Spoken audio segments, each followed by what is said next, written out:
সকাল 7টা বাজে আর কীভাবে রোদ উঠেছে। এখন 7টার সময় এত রোদ, তার মানে বেলার টাইমে কী অবস্থা হবে।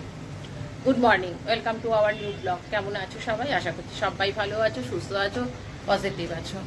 তাহলে উঠেছি অনেকক্ষণ উঠেছি বলতে 6টা থেকে 6:30টার মধ্যেই আমি ঘুম থেকে উঠে যাচ্ছি, কারণ 8টার মধ্যে আমার ছেলে বেরোয়, তো তার আগে আমাকে যাই করি টিফিন রেডি করতে হয়। কখনো ছাতু খেয়ে গেলে ঠিক আছে, কিন্তু না হলে আজকে আমি ঠিকই করেছিলাম একটু রুটি করে দেবো, কারণ ওর হচ্ছে কি বলতো ভাত খাওয়া হচ্ছে না। সকালবেলায় ভাত করে দিলে ভাত খেয়ে যাবে না, আর গরমের জন্য অনেক সময় রুটি আমি করতেও চাই না, হয়তো ছাতুটাই ম্যাক্সিমাম খেয়ে যায়। আজকে বলেছিলাম ম্যাগি করে দেবো, তাই চিন্তা করলাম না রুটি করি একটু আলু পেঁয়াজ ভাজা আছে ডিম দিয়ে, ওইটা দিয়ে আমি বললাম রুটিটা খেয়ে যায়, দুপুরবেলা যায়। ওই দুপুরবেলা হচ্ছে কি টিফিনটা আমি বলেছিলাম নিয়ে যেতে, ও বলছে এখন টিফিন নেবো না, কয়েকদিন থাকুক পরে দেখবো। তো এবার ওই চাউমিন ফাউমিন এইসব তো খেয়ে ফেলছে। তারপরে এসে পরে বিকেলে বেরোচ্ছে, বিকেলে বেরো হয়তো বন্ধুদের সাথে কিছু খাচ্ছে না, আর কালকে তো কিছুই খায়নি। এসে বললো না আর খাবো না, ভাত খাবো না, মানে খিদেটাই ওর হয়ে যাচ্ছে। তা আমি বললাম যে অনেকবার বলার পরও তারপরে সে বললাম রয়েছে খা, ঘি দিয়ে খা। গরম ভাত কালকে রাত্রেবেলায় করেছিলাম, আমি 9:30টার সময় ভাত বসিয়েছিলাম। তো বললো না খাবো না, ওই দই ছিল, লাড্ডু ছিল, এইসবগুলো খেয়েছে। আমার অনেক কাজ হয়ে গেছে। আমার চা হয়ে গেছে, তারপরে চা খাইনি অবশ্য। তারপর আটা মাখলাম, রুটি করলাম, তো আলু ভাজাটা ফ্রিজে ছিল, ওটাকে একটুখানি নেড়ে নিই। এই দেখে আসলাম, এখনও ওঠেনি আজকে, আনলাম উঠে পরে বারে। এবার ঘর ঝাড় দেবো, ঘর মুছবো। ঘর ঝাড় দিয়ে ঘরটা মুছে দিলে কি বেরোবার আগে আমার একটা কাজও হয়ে থাকে। চলো এই কাজটা সেরে নিই। বিছানা পড়ে আছে নিচে এই ঘরে। তারপরে কালকে আবার কি হয়েছে, শুয়েছি, হঠাৎ করে দেখছি কী ব্যাপার গরম লাগছে কেন এত, তারপরে দেখি তাকিয়ে লাইট নেই। মানে মোটামুটি তখন বাজে বোধহয় ওই 1:45 এরকম টাইম হবে। দিয়ে বাস যা হয়, আর এসি চলেছে, আরও গুমোট হয়ে গেছে। 1:45 সময় লাইট এসছে, তারপরে শুয়েছি। ভোরবেলা উঠেও গেছি আজকে তাড়াতাড়ি, মানে ঘুম 5:30টায় ঘুম ভেঙেই গেছে। চলো চাটা ছাকি, আগে একটু চা খেয়ে ঘর ছাড়তে। কালকে তোমরা আমার ভিডিও পাওনি, কারণ পরশু দিনকে আমি ভিডিও করতে পারিনি। কালকে ভিডিও করেছি, তাও খুব ছোট্ট একটা ভিডিও করেছি, সেটা আজকে আপলোড করবো। ওটা এডিটও করে রেখেছি রাত্রেবেলায়। আর এই হাতটায় প্রচণ্ড ব্যথা, দেখো তোমরা দেখতে পাবে কিনা জানি না, দেখো এখানটা পুরো লাল। এটা তো আজকে অনেক কমেছে, এটা পুরো আরও বড় ছিল আর পুরো লাল হয়েছিল, মানে ব্লাডটা পুরো এখানে জমেছিল। আর এত ব্যথা, এখনও ব্যথা রয়েছে, যার ফলে আর এই হাতটা তুলতে পারছিলাম না। খুব জোর লেগেছিল এখানটাতে, এখানেও লেগেছে, আর পায়েও লেগেছে, পায়েও হাঁটুটাতে লেগেছে। হাঁটুটাতে কোথায় লেগেছে সেটাও বুঝতে হবে, তবে আমার যেটা মনে হয় যে হয়তো খাটের মধ্যে কোথাও ধাক্কা লেগেছে। আর এইটা যে কোথায় লেগেছে, আর এইটা মানে বেশ ভালো জোরে লেগেছে, একদম পুরো কালো হয়ে আছে।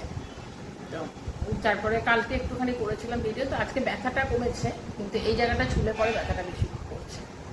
চলো আরেকজন না আজকে ঘুমিয়ে পড়েছে। আসলে ব্যাপার রাত্রেবেলায় লাইটটা ছিল না, তো ঠিক করে ঘুম হয়নি, ঘুমিয়ে পড়েছে। উঠে গেছে নাকি জানি, হ্যাঁ উঠেছে। দেখি এবার ফটাফট করি। কালকে বারান্দাটা ভাবলাম ধোয়াবো, কালকে আর ধোয়ানো হয়নি। বারান্দাটা পুরো ফাঁকা হয়ে গেছে, সব ফেলে টেলে দেওয়া হয়েছে। তারাও পেছন গ্যাস সিলিন্ডারটা পেছন থেকে ঢুকিয়ে দিলে এখানটা ফাঁকা হয়ে যাবে।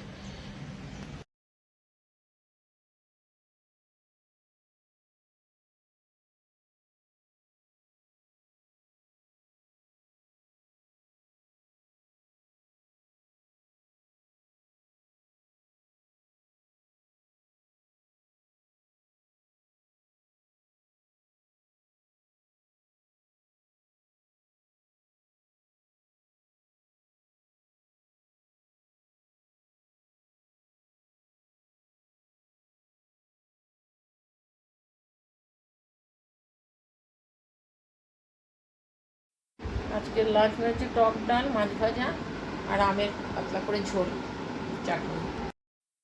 আজ আর এই ঘরটা থেকে না কিছুতেই বেরোতে না, সমস্ত কাজ সেরেছি, পুজো টুজো দিয়ে কবে থেকে বলছি মাথায় কালার করবো, সেটাও জানি ধৈর্য ধরছে না। আর খাবার নিয়ে চলে এসেছি, আজকে রান্নাই করিনি। মাছের ঝোল করেছি, মাছের ঝোলও করেছি, মাছের ডিম ভেজেছি, মাছের ডিম আর মাছ দিয়ে একটু ঝোলও করে রেখেছি, কিন্তু কিচ্ছু ইচ্ছে করলো না। এবার টক ডাল আর নিয়ে একটু পাতলা করে চাটনি টাইপের করেছি, আর মাছ ভাজা। ওটা দিয়ে আমরা এমন ঘরে ঢুকে গেছি, আমরা পারছি না ওইখানে ডাইনিং স্পেসে বসতে। ভিডিওটা করতে যাবো অনও করেছিলাম, দিয়ে আবার ছেলে ফোন করেছে। আজকে কী হয়েছে, সকালবেলায় ছেলে যখন ডিউটি গেছে, তো বললো গাড়িতে তেল লাগবে, তো আমার কাছে খুচরো সেরকম ছিল না, 150 টাকা ছিল। আমি বললাম ঠিক আছে 150 টাকা তেল ভরে নে তাহলে। তো ওকে দিয়েছি, ওকে আমি বলেছি তোকে আমি অনলাইনে খাবার টাকা পাঠিয়ে দেবো, কারণ ও তো মোটামুটি এখন আর 2-3 দিনও ট্রেনিংয়ে রয়েছে। তো আমি বললাম ঠিক আছে, এখন আর টিফিনও নিতে চাইছে না। তা আমি ওকে বলেছি 50 টাকায় তোকে পাঠিয়ে দেবো, সেটা ভুলেই গেছি। এখন ছেলে টিফিন হয়েছে, দিয়ে ফোন করেছে, আবার ফোন করেছে, আমি রান্নাঘরে ছিলাম শুনতে পাইনি, এখন এসে দেখছি ভিডিও করতে গিয়ে দেখলাম ছেলের ফোন। দিয়ে বলো তুমি আমাকে টাকা পাঠাবে না খাবারে? আলাম আমার বেমালুম ভুলে গেছি, ওকে আবার টাকা পাঠালাম। আর সব বন্ধ থাকে তো কিছুতেই নেটের মানে টাকা পয়সা পাঠাই বা যে কোনো জিনিস খুব প্রবলেম হচ্ছে, নেট গন্ডগোল প্রচণ্ড হচ্ছে এখন এখানে। চলো এই লাঞ্চটা করে তারপরে আর দুপুরবেলায় কিছু তো মনে হয় না কথা বলি, তখন আমরা খেয়ে এলে চুপচাপ শুয়েই থাকি।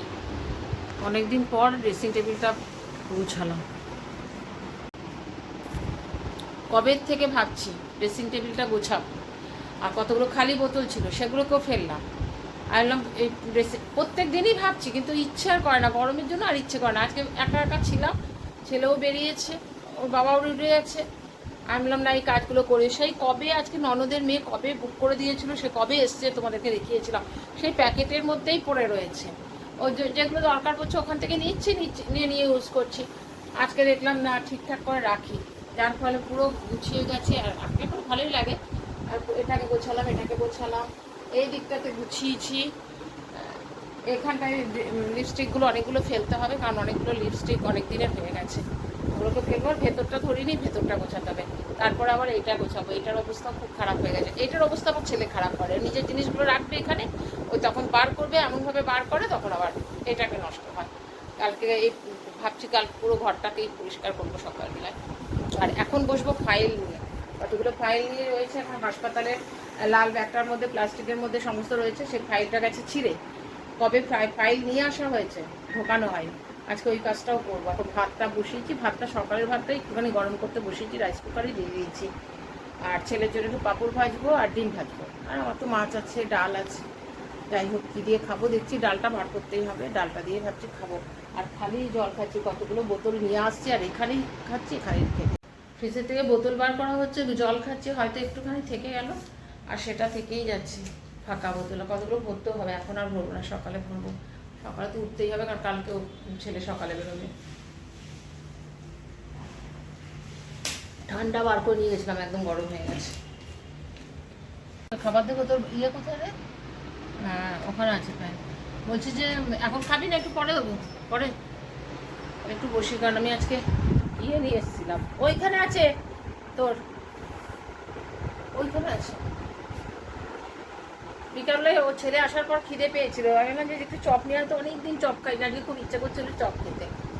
তো চপ নিয়ে এসেছিলো, আর যেখান থেকে চপ নিয়ে এসে বেশ বড় বড়, অনেকটা বেশ বড় সাইজের খেয়েছি। এখন আমারও খেতে ইচ্ছে, সমানে জল খাচ্ছি।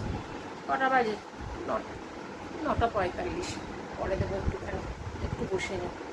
মনে হয় দেখিয়েছিলাম আগের প্যাকেটে, দুবার গেছিলাম, দুবারই আমার ননদের মেয়েই আর কি বুক করে দিয়েছিল ওখান থেকে। আর কি কোম্পানিটার নামটা খালি ভুলেই যায়, জানো তো। ওইখান থেকে জিনিস নিতে পারো না তুমি, ওই ছোটো ছোটো সব জিনিস তোমাদের দেখি যেমন ছোটো ছোটো পাউচ টাইপের জিনিস, ওটা 234 টাকা নেয়, মোটামুটি 6টা থেকে 7টা থাকে। আর তার মধ্যে থেকে একটা গিফট প্যাক, এই ব্যাগ পাওয়া যায়, ছোটো ছোটো ব্যাগগুলো। কিন্তু ব্যাগগুলো ঢুকিয়ে রাখার জন্য সেগুলো তো ঢোকায় না, কিন্তু একটা আছে, ওটা একদম টাকা পয়সার জন্যই ইউজ করছি। এই দুটোও পেয়েছি, ওটার মধ্যেই আসে, এই ব্যাগটা শুদ্ধই আসে।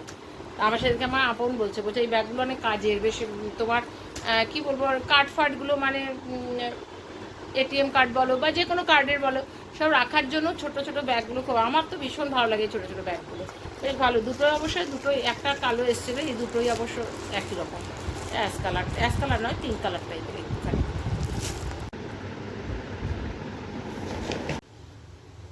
একটু পাঁপড় ভেজে দিলাম আর একটু ডিমের অমলেট করে দিলাম।